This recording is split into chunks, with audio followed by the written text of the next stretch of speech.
Pengertian perencanaan pembelajaran. Perencanaan pembelajaran berasal dari dua kata, yaitu perencanaan dan pembelajaran. Perencanaan dalam arti yang sederhana dijelaskan sebagai suatu proses mempersiapkan hal-hal yang akan dikerjakan pada waktu yang akan datang untuk mencapai suatu tujuan yang telah ditentukan terlebih dahulu, menurut Enoch 1995. Perencanaan menurut Hamalik adalah proses manajerial dalam menentukan apa yang akan dikerjakan dan bagaimana mengerjakannya, dan di dalamnya digariskan tujuan-tujuan yang akan dicapai dan dikembangkan pula program kerja untuk mencapai tujuan-tujuan itu. Perencanaan menurut Anwar merupakan kegiatan awal dalam setiap tindakan yang dilaksanakan, nanti apakah itu dilaksanakan secara tertulis ataukah hanya dalam pemikiran-pemikiran seseorang. Kata pembelajaran diartikan sebagai suatu proses yang dilakukan oleh para guru dalam membimbing, membantu dan mengarahkan peserta didik untuk memiliki pengalaman belajar. Dengan kata lain, pembelajaran adalah suatu cara bagaimana mempersiapkan pengalaman belajar bagi peserta didik, menurut Jones 2005. Dan menurut Gates adalah peran yang dilakukan pengajar dalam memfasilitasi terjadinya proses dan hasil belajar pada diri peserta didik. Pembelajaran menurut Sujana adalah proses yang diatur sedemikian rupa menurut langkah-langkah tertentu agar pelaksanaannya mencapai hasil yang diharapkan. Jadi, perencanaan pembelajaran adalah sebagai sebuah proses yang dilakukan oleh pengajar dalam mempersiapkan, merencanakan, menentukan, membantu, serta memfasilitasi peserta didik dalam mencapai tujuan hasil pengalaman dari suatu proses belajar. Menurut Sanjaya, perencanaan pembelajaran adalah proses pengambilan keputusan hasil berpikir secara rasional tentang sasaran dan tujuan pembelajaran tertentu, yakni perubahan perilaku serta rangkaian kegiatan yang harus dilaksanakan sebagai upaya pencapaian tujuan tersebut dengan memanfaatkan segala potensi dan sumber belajar. Menurut Combs, perencanaan pembelajaran adalah suatu penerapan yang rasional dari analisis sistematis proses perkembangan pendidikan dengan tujuan agar pendidikan itu lebih efektif dan efisien dengan kebutuhan dan tujuan para siswa serta masyarakat.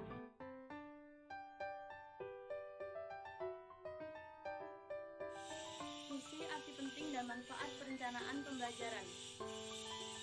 Yang pertama yaitu fungsi perencanaan pembelajaran. Menurut Omar Hamalik tahun 2001, perencanaan pembelajaran memiliki fungsi yaitu yang pertama, memberikan guru pemahaman yang lebih jelas tentang tujuan pendidikan sekolah dan hubungannya dengan pembelajaran yang dilaksanakan oleh siswa. Yang kedua yaitu membantu guru memperjelas pemikiran tentang sumbangan pembelajarannya.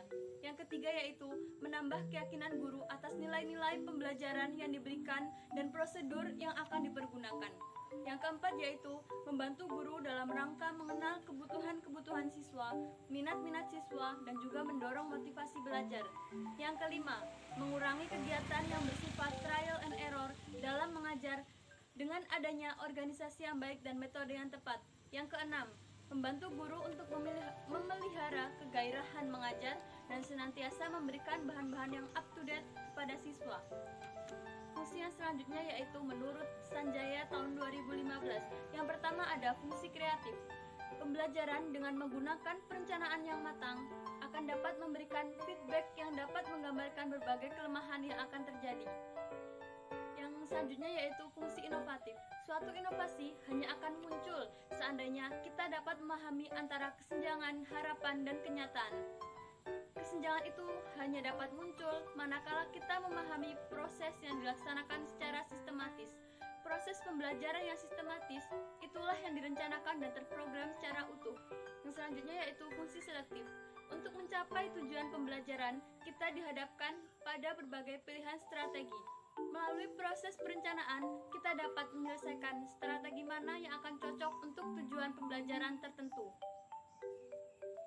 Yang selanjutnya yaitu fungsi komunikatif. Suatu perencanaan yang memadai harus dapat menjelaskan kepada setiap orang yang terlibat, baik guru, siswa, ataupun pihak eksternal lainnya. Yang selanjutnya yaitu fungsi prediktif. Melalui fungsi prediktifnya, perencanaan dapat menggambarkan berbagai kesulitan atau kendala yang akan terjadi. Selain itu, fungsi prediktif juga dapat menggambarkan hasil yang akan diperoleh. Yang selanjutnya yaitu fungsi akurat. Melalui proses perencanaan, guru dapat mempertimbangkan setiap waktu yang diperlukan untuk menyampaikan bahan pelajaran kepada siswa. Yang selanjutnya yaitu fungsi pencapaian tujuan. Pembelajaran memiliki dua sisi, yaitu sisi hasil belajar dan proses belajar. Melalui perencanaan, kedua sisi tersebut akan dapat dilakukan secara seimbang. Yang selanjutnya yaitu fungsi kontrol. Melalui perencanaan, kita dapat menentukan sejauh mana materi pelajaran yang dapat diserap oleh siswa, materi mana yang sudah dan belum dipahami oleh siswa. Dalam hal ini, perencanaan berfungsi sebagai fungsi kontrol. Yang selanjutnya yaitu arti penting perencanaan pembelajaran menurut Sanjaya. Yang pertama, pembelajaran adalah proses yang bertujuan. Semakin kompleks suatu tujuan yang harus dicapai, maka akan semakin kompleks pula pembelajaran, yang berarti akan semakin kompleks pula perencanaan yang harus disusun oleh guru. Yang selanjutnya yaitu pembelajaran adalah proses kerjasama.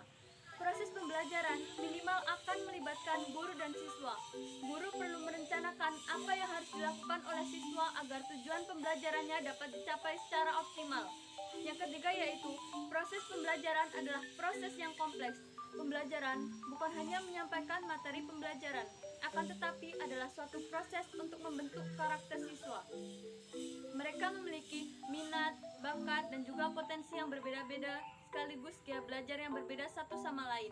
Yang keempat, proses pembelajaran akan efektif manakala memanfaatkan berbagai sarana dan prasarana yang tersedia, termasuk memanfaatkan berbagai sumber belajar.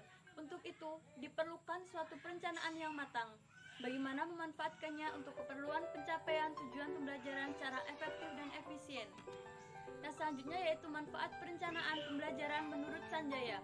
Yang pertama, dengan adanya perencanaan yang matang dan akurat, kita akan mampu memprediksi seberapa besar keberhasilan yang akan kita capai di masa mendatang. Yang kedua yaitu, dengan perencanaan yang matang, guru akan dapat dengan mudah mengantisipasi berbagai masalah yang muncul di kemudian hari. Yang ketiga yaitu, untuk memanfaatkan berbagai sumber belajar secara tepat. Seiring dengan perkembangan dan kemajuan ilmu pengetahuan dan teknologi, akan banyak sekali sumber-sumber belajar yang mengandung berbagai informasi. Dengan demikian, siswa akan dihadapkan pada kesulitan memilih sumber belajar yang dianggap cocok untuk tujuan pembelajaran. Yang keempat, perencanaan akan dapat membuat pembelajaran berlangsung secara sistematis, yang artinya proses pembelajaran tersebut tidak akan berlangsung seadanya, akan tetapi akan berlangsung secara terarah dan terorganisir. Dengan demikian, guru dapat menggunakan waktunya seefektif mungkin untuk keberhasilan proses pembelajaran. Jenis-jenis perencanaan pembelajaran. Perencanaan pembelajaran dibagi menjadi beberapa. Yang pertama yaitu berdasarkan dengan luas jangkauan. Ini meliputi perencanaan makro, perencanaan meso, dan juga perencanaan mikro. Yang pertama yaitu ada perencanaan makro. Perencanaan makro sendiri merupakan perencanaan yang menetapkan kebijakan-kebijakan yang ingin ditempuh, lalu tujuan-tujuan yang ingin dicapai, dan cara-cara untuk mencapai tujuan tersebut pada tingkat nasional. Yang kedua yaitu ada perencanaan meso. Perencanaan meso merupakan kebijakan yang ditetapkan dalam perencanaan makro, kemudian diperinci lagi ke dalam perencanaan meso ini, diperinci dalam program-program dan dimensi yang lebih kecil. Yang berikutnya yaitu perencanaan mikro. Perencanaan mikro diartikan sebagai perencanaan institusional dan merupakan penjabaran dari perencanaan makro dan juga meso, namun tidak boleh bertentangan dengan kedua perencanaan di atas. Nah, untuk contohnya yaitu seperti kegiatan belajar mengajar. Itu ada berdasarkan dengan tingkatannya. Nah, pada tingkatannya ini meliputi 3 hal, yaitu perencanaan strategis, perencanaan manajerial, dan yang ketiga ada perencanaan operasional. Perencanaan strategis merupakan perencanaan yang berkaitan dengan penetapan tujuan, pengalokasian sumber-sumber untuk mencapai tujuan, dan kebijakan yang dijadikan sebagai pedoman. Yang kedua yaitu ada perencanaan manajerial. Nah, perencanaan manajerial yaitu perencanaan yang ditujukan untuk mengarahkan proses pelaksanaan agar tujuan itu dapat dicapai secara efektif dan efisien. Nah, yang ketiga yaitu ada perencanaan operasional. Nah, perencanaan operasional ini lebih memusatkan pada apa yang dikerjakan pada tingkat pelaksanaan, dikerjakan pada tingkat perencanaan di lapangan dari rencana manajerial. Nah, perencanaan ini bersifat dan berfungsi memberi petunjuk konkret tentang pelaksanaan suatu proyek atau program. Yaitu perencanaan berdasarkan waktu. Ini meliputi 3 perencanaan, yaitu perencanaan jangka panjang, perencanaan jangka menengah, dan juga perencanaan jangka pendek. Yang pertama, perencanaan jangka panjang itu mencakup 10 sampai dengan 25 tahun. Karena begitu panjang siklusnya, maka perencanaan jangka panjang itu umumnya memuat rencana-rencana yang bersifat global, umum, dan juga belum terlalu teliti. Yang kedua yaitu perencanaan jangka menengah. Nah, ini mencakup antara 4 sampai 10 tahun. Perencanaan jangka menengah sendiri ini merupakan penjabaran dari perencanaan jangka panjang tadi. Jadi bisa dikatakan lebih rinci. Selanjutnya yaitu perencanaan jangka pendek. Nah, perencanaan jangka pendek ini mencakup antara 1 sampai dengan 3 tahun. Nah, perencanaan jangka pendek ini merupakan jabaran dari perencanaan jangka panjang dan juga jangka menengah, lalu menuju ke jangka yang pendek. Biasanya ini seperti perencanaan tahunan. Yang berikutnya yaitu ada beberapa contoh perencanaan yang lainnya. Nah, itu ada 4. Yang pertama yaitu perencanaan permulaan. Perencanaan permulaan itu perencanaan yang diperlukan oleh guru-guru baru atau guru yang memulai tugasnya di suatu sekolah, sehingga dia perlu menyesuaikan terhadap situasi-situasi baru seperti bagaimana cara mengajar murid dan juga memberi kesan yang menyenangkan bagi murid. Nah, yang kedua yaitu perencanaan tahunan. Nah, ini biasanya berfungsi sebagai jangka panjang. Ini meliputi seperti menentukan tujuan pembelajaran, terus menyusun skor pembelajaran sesuai dengan tujuan yang dicapai, lalu mengorganisasikan isi pelajaran dalam bentuk-bentuk masalah, dan juga yang terakhir yaitu menentukan metode mengajar.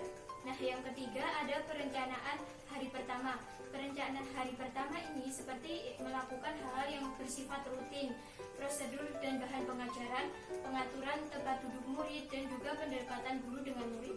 Yang terakhir ada perencanaan bersama, yaitu penyusunan rencana yang menjadi tanggung jawab bersama dari semua guru, kepala sekolah, pemilik, dan pengawas. Nah, mereka itu bersama-sama menyusun suatu rencana yang kedepannya dijadikan pedoman.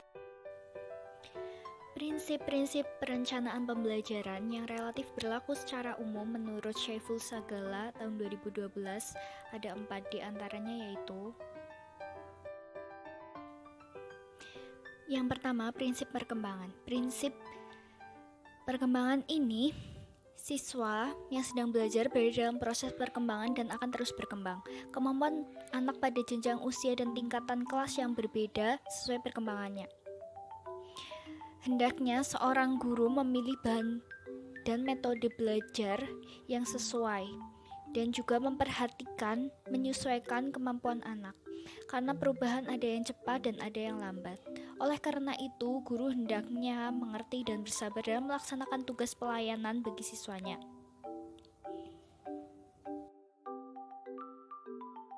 Perbedaan individu. Setiap siswa memiliki ciri dan pembawaan yang berbeda. Ada siswa yang memiliki badan tinggi, lalu ada yang kurus, ada yang gemuk, lalu secara kecerdasannya ada yang cepat, lambat, ada yang memiliki kecerdasan yang tinggi dan ada yang rendah, dan ada yang berbakat di bidang tertentu. Bakatnya pun berbeda-beda. Dan dari secara sifatnya ada yang mudah tersinggung, ada yang ramah, ada yang periang, dan sebagainya.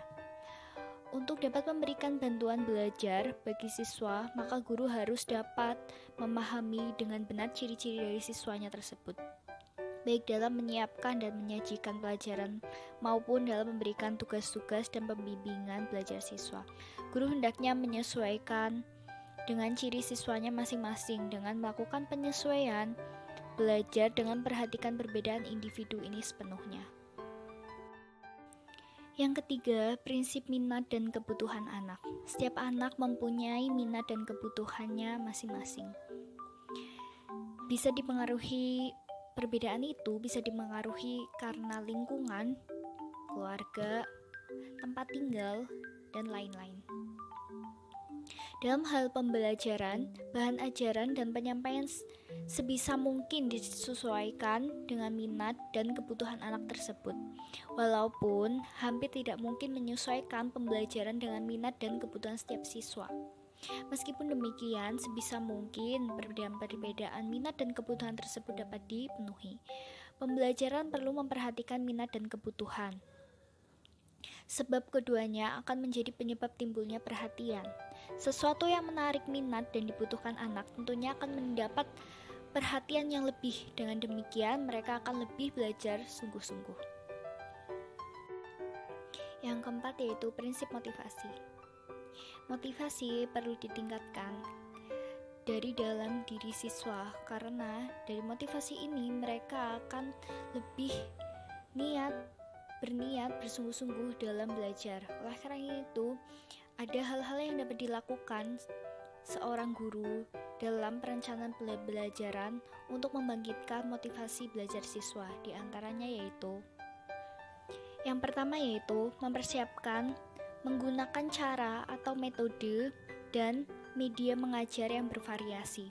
Dengan metode dan media yang bervariasi akan meningkatkan kesungguhan mereka dalam belajar dan mengurangi rasa kebosanan dan kejenuhan dalam belajar. Yang kedua, merencanakan dan memilih bahan yang menarik minat dan dibutuhkan siswa. Sesuatu yang dibutuhkan akan menarik perhatian. Pemenuhan kebutuhan belajar ini akan membangkitkan motivasi untuk mempelajarinya. Yang ketiga, memberikan sasaran antara sasaran akhir belajar, yaitu dengan lulus ujian atau naik kelas. Sasaran akhir ini dapat dicapai saat akhir tahun, dalam artian saat kenaikan kelas, ujian akhir, dan untuk sasaran tengah ini seperti ujian semester, lalu ulangan harian, dan sebagainya. Yang keempat yaitu memberikan kesempatan untuk sukses. Bahan atau soal yang sulit akan sukar dipahami oleh siswa yang kurang pandai. Oleh karena itu, perencanaan pembelajaran harus dilihat dari kesesuaian tingkat kemampuan belajar anak, yaitu agar siswa yang kurang pandai juga dapat menguasai dan memecahkan soal. Maka harus memberikan bahan atau soal yang sesuai dengan kemampuannya. Keberhasilan yang dicapai siswa dapat menimbulkan kepuasan dan kemudian meningkatkan motivasi. Yang keempat yaitu menciptakan suasana belajar yang menyenangkan. Suasana belajar yang hangat berisi rasa persahabatan, adanya humor, pengakuan akan keberadaan siswa, dan menghindarkan dari celaan dapat membangkitkan motivasi mereka untuk belajar. Yang keenam, adakan persaingan yang sehat atau kompetisi yang dapat membangkitkan motivasi belajar siswa. Agar siswa dapat bersaing dengan hasil belajarnya sendiri atau dengan hasil yang dicapai oleh orang lain. Dalam persaingan ini dapat diberikan ujian ataupun hadiah. Selanjutnya adalah komponen perencanaan pembelajaran. Menurut Masitoh dalam bukunya yang berjudul Perencanaan Pembelajaran, bahwa komponen-komponen perencanaan pembelajaran diantaranya terdiri dari yang pertama, tujuan pembelajaran, yang kedua, isi atau materi pembelajaran, yang ketiga, kegiatan pembelajaran, yang keempat, media dan sumber belajar, dan yang kelima adalah evaluasi. Selanjutnya, menurut M. Sobri Sutikno dalam bukunya yang berjudul Belajar dan Pembelajaran, mengatakan bahwa komponen pembelajaran itu terdiri atas tujuan pembelajaran, materi pembelajaran, kegiatan belajar mengajar, metode, media, sumber belajar, dan evaluasi. Komponen yang pertama yaitu tujuan pembelajaran. Tujuan pembelajaran merupakan komponen pertama dalam perencanaan pembelajaran. Dalam merencanakan pembelajaran, tujuan harus jelas. Gagasan perlunya tujuan dalam pembelajaran pertama kali dikemukakan oleh B.F. Skinner pada tahun 1950. Kemudian diikuti oleh Robert Major pada tahun 1962 yang dituangkan dalam bukunya yang berjudul Preparing Instruction Objective. Menurut Robert Major, Jika kita tidak memiliki gagasan yang jelas tentang tujuan apa yang harus dicapai oleh anak, maka kita tidak akan dapat membuat perencanaan yang baik untuknya. Sejak pada tahun 1970 hingga sekarang, penerapannya semakin meluas hampir di seluruh lembaga pendidikan di dunia, termasuk di Indonesia. Manfaat dari tujuan pembelajaran yaitu yang pertama, memudahkan dalam mengkomunikasikan maksud kegiatan belajar mengajar kepada siswa. Yang kedua, memudahkan guru memilih dan menyusun bahan ajar. Yang ketiga, membantu memudahkan guru menentukan kegiatan belajar dan media pembelajaran. Dan yang keempat adalah memudahkan guru mengadakan penilaian. Komponen yang kedua adalah isi atau materi pembelajaran. Materi pembelajaran merupakan medium untuk mencapai tujuan pembelajaran yang dikonsumsi oleh siswa. Karena itu, penentuan materi pelajaran mesti berdasarkan tujuan yang hendak dicapai. Misalnya, berita pengetahuan, penampilan, sikap, dan pengalaman lainnya. Hal yang harus diperhatikan dalam menetapkan materi pelajaran diantaranya, yang pertama, materi pelajaran harus sesuai dan menunjang tercapainya tujuan. Yang kedua, menetapkan materi pembelajaran harus serasi dengan urutan tujuan. Yang ketiga, materi pelajaran disusun dari hal yang sederhana menuju hal yang kompleks. Dan yang keempat adalah sifat materi pelajaran ada yang faktual dan ada yang konseptual. Komponen yang ketiga yaitu metode. Metode adalah suatu cara yang dipergunakan untuk mencapai tujuan yang ditetapkan. Dalam kegiatan belajar mengajar, metode diperlukan oleh guru dengan penggunaan yang bervariasi sesuai dengan tujuan yang ingin dicapai. Macam-macam metode yang dapat dicapai dalam proses pembelajaran yaitu metode ceramah, metode tanya jawab, metode diskusi, metode demonstrasi, metode kisah, metode simulasi, metode tutorial, metode suri tauladan, pengajaran tim, metode praktek, kerja kelompok, dan metode penugasan.